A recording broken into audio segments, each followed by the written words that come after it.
Hello again. Welcome to Billy Ho Sports. More horse racing action. It's Black Friday, and I've got some deals for you this week. We're going to cover that feature race, the Clark Stakes, first. So then we're going to go jump back into race number 8 and go through race 8 through 12 and do a late pick 5. I think I'll do something like I did last week. It got good responses, a couple hundred views. If you tailed those tickets that I produced, one of them hit for $400 and something. So going to do it again. 2 tickets, $100 budget. So make sure you stay tuned. And if you have not done so, please subscribe to the channel. It's completely free. So that like button as well. Click that and we'll talk some horses. Let's go. Feature race Friday, like I said, is going to be the Grade 2 Clark Stakes. That's going to be race 11 on your card. We're going to jump right into things and take a look at past performances. Okay, number 1, Bolsey, 12-1 morning line odds. Donnie Van Hemmel. Frankie Dettori rides. Ran second behind Hit Show in the Fayette here. Led a lot of the way. Actually hit the stretch in the lead, but just wasn't able to hold off Hit Show, as Hit Show's been on fire lately. If you remember Hit Show, obviously from last year's Derby Trail, was kind of the wise guy horse coming in from New York, but didn't really come to fruition for him, and he really hasn't found his stride until the last several races. So blinkers do go on. You notice right here, which is always something to look at. Third off the layoff can improve. So there are some things to like about 12-1. You always like, I prefer Dettori on turf, honestly, but he's a hell of a great jockey no matter what. Grant Aspen, pretty decent horse, had a good run here in the middle in grade 3, missed by a neck to O'Connor here, and I'm going a mile and a 16th at Gulfstream. Was Ty Pletcher's horse, and then Jonathan Thomas picked him up, and then just wasn't very good in the Fayette. Grant Aspen probably won't have any interest in that one. Crouppy's one I'll have interest in, though. Crouppy is 4-1 morning line. Closer down the stretch, obviously. Running pretty well in 2024. Won the Grade 2 Suburban, and coming in fresh off a layoff. Was second behind Arthur's Ride in the Whitney, big 104 number there. Then dropped down to an 86 in the Woodward. Got beat by Tappet Trice on a muddy track, so maybe just wasn't up to the task that day. Tappet Trice kind of schemed his way through to the victory there, but Crouppy is one that will contend and should be used underneath, I would think, at least if you don't like him for the win, but he could very well win this race. I don't think Paroli is going to garner much interest. A good horse, Mike McCarthy, Edgar Morales ran a big 98 number in this optional claimer at Keeneland, getting the win. But moving up in class, I don't think he's going to be on the level of some of these other horses that have run in Grade 1 competitions. And he's had Grade 1 experience, but gotten destroyed in about all of them. So Most Wanted is a really interesting horse. Probably going to be the favorite. I think it might be the current second choice, but people may bet Hit Show. It may just split the money between the two, but this horse is getting a lot of talk. And a big thing here is, if you notice, Florent Geroux rides Most Wanted in 4 of these races. Then you skip down here to Hit Show. Well, he's been riding Hit Show for quite a while, and he's been rolling with him through these 3 victories through the Fayette.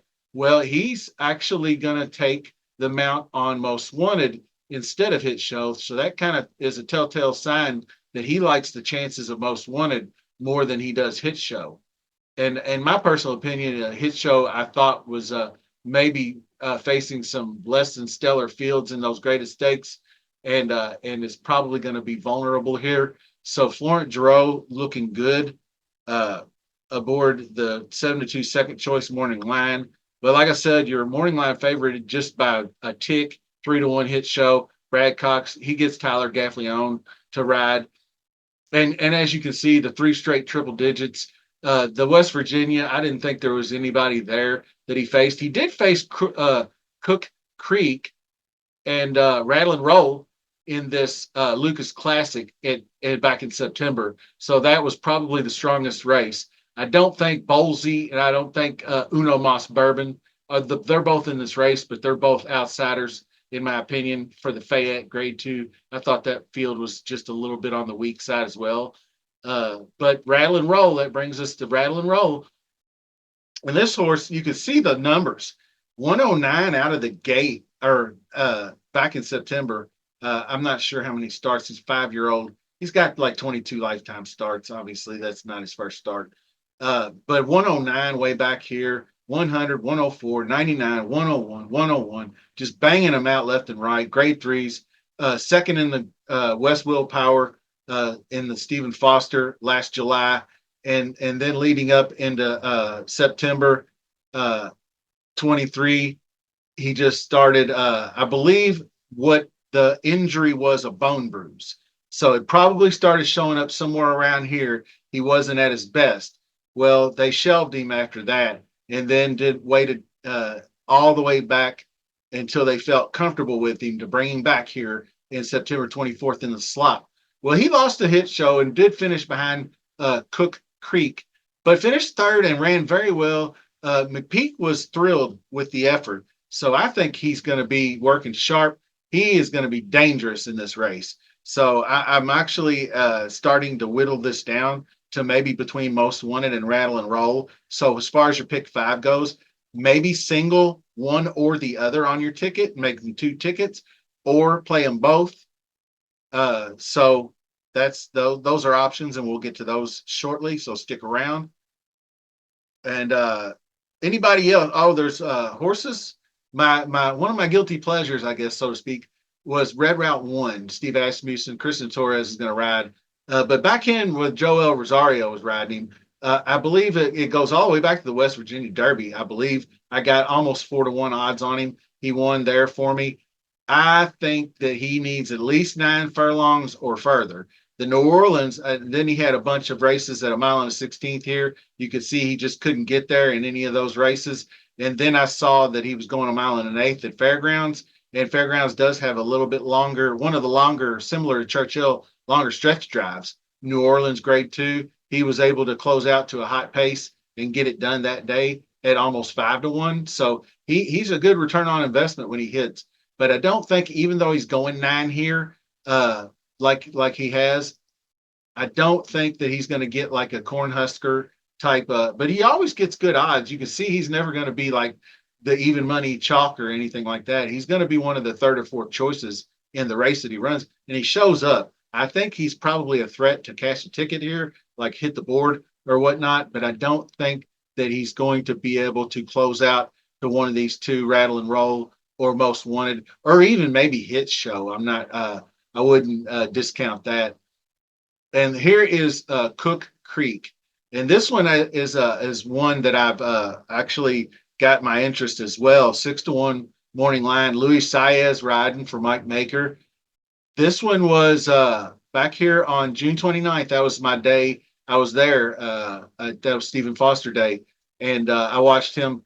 I had that exact three. It was a Big Blue Line in Cook Creek, Floki's Flight in that race. It's pretty strong into X right here, and he just really got after him to win his second in a row, won by 5 lengths, and then backed that up in Saratoga against tough competition as well, and won going away there. Then he steps it up against the Lucas Classic, and he took the lead into the stretch and just could not, got beat by a neck by Hit Show. Well, I think he could flip the script on Hit Show easily in this race and improve even more. So Cook Creek, I think I would actually like maybe a little better than Hit Show. Maybe it's possible. I don't know what the track bias will be, but I feel like they could be coming from off the pace. So if he goes out to the lead, he's going to have trouble hanging on again. This was in September when it was still pretty warm. Usually the colder it gets, a little tougher to hold that speed out front. So that's just kind of my feelings on the matter. But rounding out the field here, is like I said, I'll probably, if I make a bet, most wanted and rattle and roll would be on top. One of those two, most wanted, maybe a key horse in the try box. I'd use Crouppy, I'll use Red Route One, Cook Creek, all of those. Maybe try to keep Hit Show off the board, something like that. But let's get over here into race number 8 and start the pick five. This one is going to be 16,000 claimer into L, not great. So I'm not going to spend a lot of time on some of these races, but I have looked through. I watched a few race replays. Patch O'Brien, first in prime power, is probably just lost by a mere head. Same track, same distance. I think that is good enough to compete here. The speed figures are really close to the average winning speed figures for a mile and a 16th. Inside number one post should be able to save a little ground going around. You can see he's a presser, so it doesn't need the lead. So I think saving ground, I think that gives Patch O'Brien a good chance to win.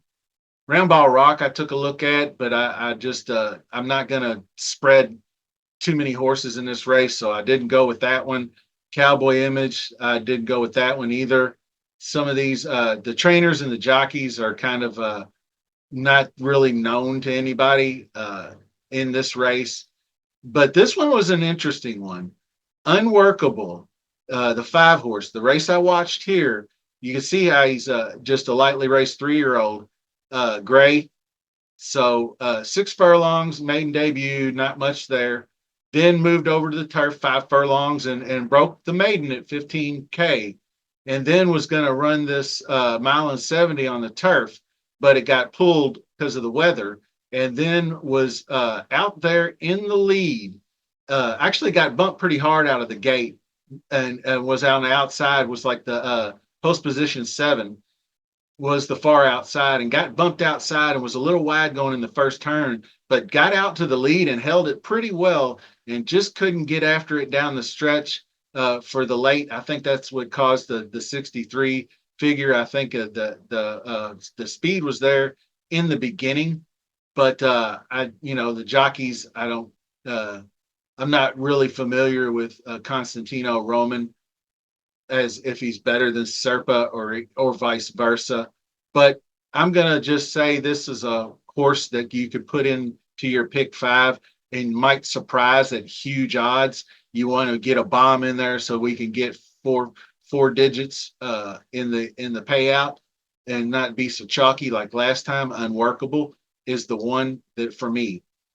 And then the last one to speed things up a little bit, Bachman Turner Overdrive, no thanks. Although sired by Free Drop Billy, shout out me. I am if anybody ever plays DraftKings, that's my username on DraftKings is Free Drop Billy.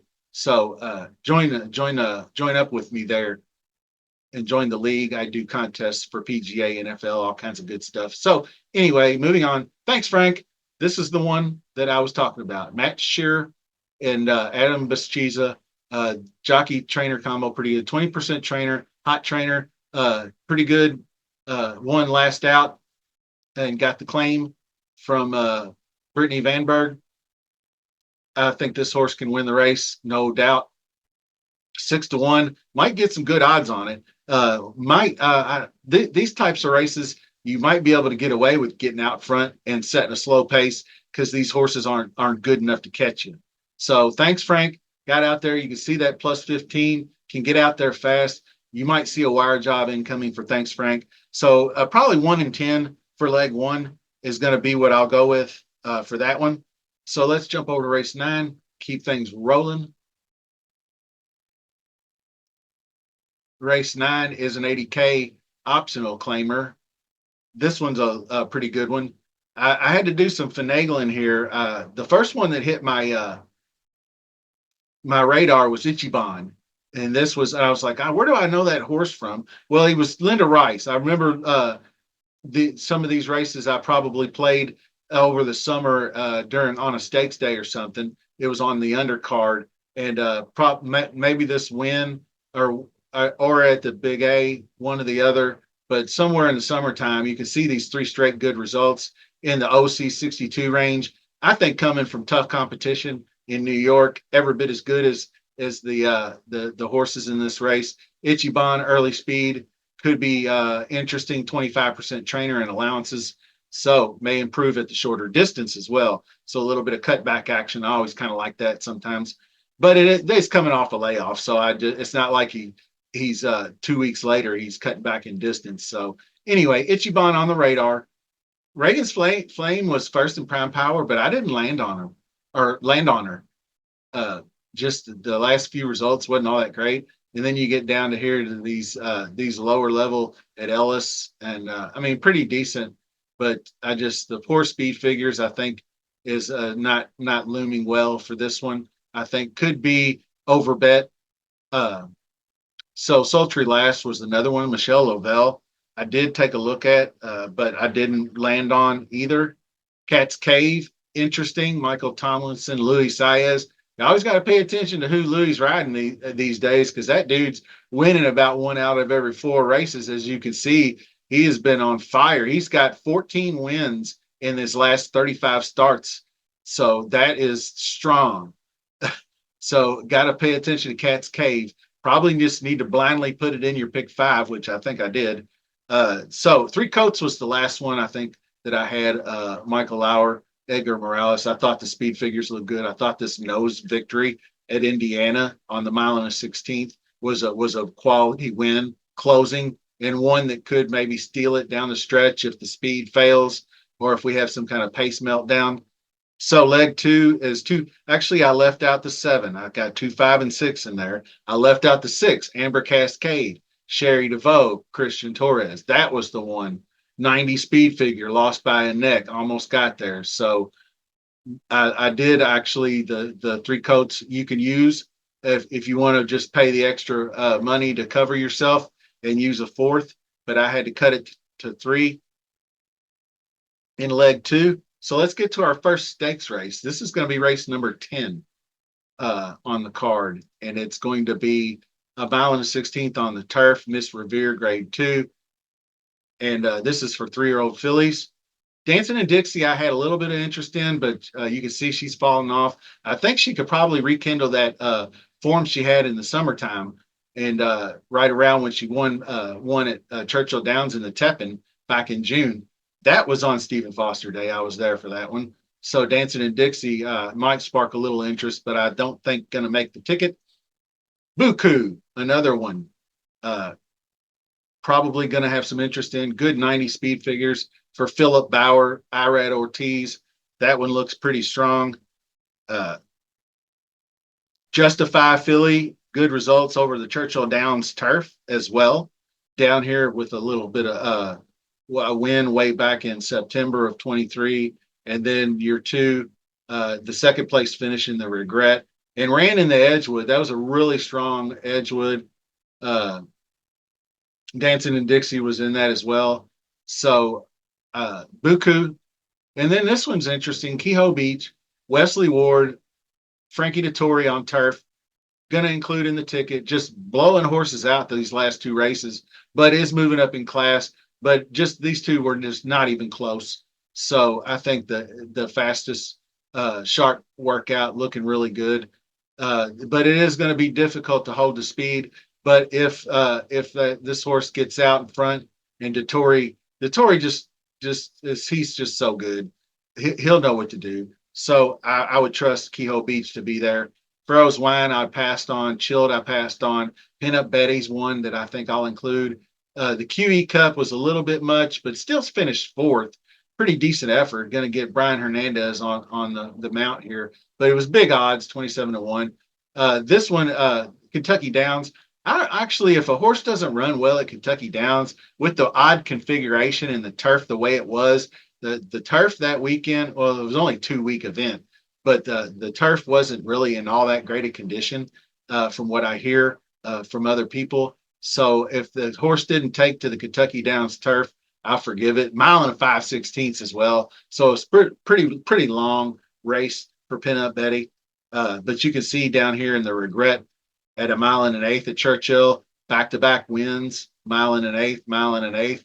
The distance we're running in this race is a mile and 16th. So right there, Peanut Betty looks good. And this is Manushka. Interesting one. Brendan Walsh. I always like him on turf. Tyler Gaffleone. And you can see this one ran overseas. I always like the horses that come from overseas. And then you can see came over in June and then took a few months to get acclimated, training, whatnot. All the works are down here to see. Then hit mile and 16th at Keeneland and won right out of the gate. So you got to be definitely interested in this one. And I think that's the last one. Neon Icon, I don't think is going to go in this spot. She could, but she's also entered on Thanksgiving Day. Pounce, I did look at Simply in Front and Maxi Superfly. Poolside was slim. I definitely need to mention won the Valley View Grade 2 event. Um, so there is actually all these are going to be number 10, Simply in Front, only a length back of the winner. And Luis Saez is riding. So I do have interest in that one. These are going to make the ticket, as a matter of fact. George Arnold, Johnny V, and on Poolside was Slim. So we're going to include those two. And actually, it's a very competitive race. I think we'll see some scratches. So if I go 6 deep on this ticket, then any horse that I have that scratches just going to make the ticket cheaper. I'm not replacing any horses. So 2, 3, 6, 7, 10, 12. I know that's spreading a lot, but we're going to get to leg 4. Like I said, leg 4, we've already talked about the Clark. I figure you single the 5 or you single the 7. And then I'll reveal my 2 tickets at the end. We'll see where they land. And now we're going to finish off race 12. And this one's 6 furlong, 2-year-old maidens. Tough one to finish on. But I went through a couple different times and spent some time on this. So I'm just going to go right to number 4. And I guess that's Akin Musire, close enough. Rick Dutrow, Johnny V, 5th start, ran in a stakes race, third, fifth, decent figures. I think that this coming off the layoff, second off layoff, just everything sets up pretty good for this horse. So Akin Musire is going to be the one. And then the second one, which they were both in the same race that I watched on November 1st. Akin Musire ran pretty well. Just going back real quick, La Chiffre was in that race too, but I don't know if you want to. Some people give Keith Asmussen a hard time. I think he's a good enough jockey. I just don't like he's not built as a jockey. He's 6'1", 125 pounds. He's too big for a jockey, but he overcomes a lot and wins. He's Steve Asmussen's kid. People always talk about the nepotism, but I think he gave kind of a dipshit ride in this race because he just blasted his horse out of the gate. Maybe that's what he was told to do. I don't know, but he didn't last. He just fell apart down the stretch. So I don't really know what's going to happen this time with Fernando de la Cruz, but I tossed it anyway. But anyway, he set the pace in this race. It really wasn't that fire of a pace. It was 21:45, but it was just, just didn't look like a smart move to me. Anyway, so Akin Musire closed to 3rd. That was McAfee. If you follow me on X at Billy Ho Sports, but McAfee recently won, and everybody talks about the Pat McAfee show, and they want to try to get him interested in this horse. I don't think he owns the horse or anything. I just think it's just a coincidence that they're named the same. But McAfee won that race. But the 4-horse was really good, very competitive. Missed the place just by a skosh on an inside rival. Just got past. So Johnny V, I think, is an upgraded jockey. But back down here to Bermuda Blitz, who looked pretty good in this race as well, who was just took over first place when the 1-horse started caving in. But so made a 3-wide bid, took over and hit the stretch, just looking like he was going to take it on home, but then just wasn't able to hold on. And so maybe the 26% trainer beating favorite Mark Cassie, Ricardo Santana aboard, back on the amount that rode him the first time. So anyway, long story short, leg 5 is going to be the 4 and the 8. Hello, Billy Ho here. As the sole creator for this channel, I need you, the viewer, to help me grow. Just by subscribing to the channel and clicking that like button alone, you can help spread Billy Ho Sports to the racing community on YouTube. Okay, so to finish things out, I've got two tickets. The first ticket's going to be $54. Leg one is going to be 1,510, and then leg two we've got 256. Then we're going six deep, 2, 3, 6, 7, 10, 11. And of course, there's our single in leg four. That's the Clark Stakes. So I got the five originally, but as I looked, rattle and roll even more, I thought, well, you can definitely go with the seven, one or the other. So what I did was I'm going to include them both in the next ticket. So leg five, four, and eight. Okay, so here we go. Ticket number two is the 1, 5, and 10. Then leg two, we're going 5, 6. Then leg three is 2, 3, 6, 7. So we're going to narrow it down there. And then we'll go 5, 7 for leg four. And then leg five is going to be 4, 8. And that's going to be ticket two's $48. So it is $102 technically. But I think we can forgive ourselves for that. So anyway, give me a follow over on X at Billy Ho Sports if you're there. I'm always posting stuff about future races, future content, things of that nature. Coming soon, we're going to do Fat Saturdays racing featuring the Kentucky Jockey Club, deep diving into those 2-year-old budding stars. So remember, free to subscribe. If you made it this far, you have to click that subscribe button. It's Twitter or it's YouTube law. So click that like while you're at it. Until next time, we'll see you soon.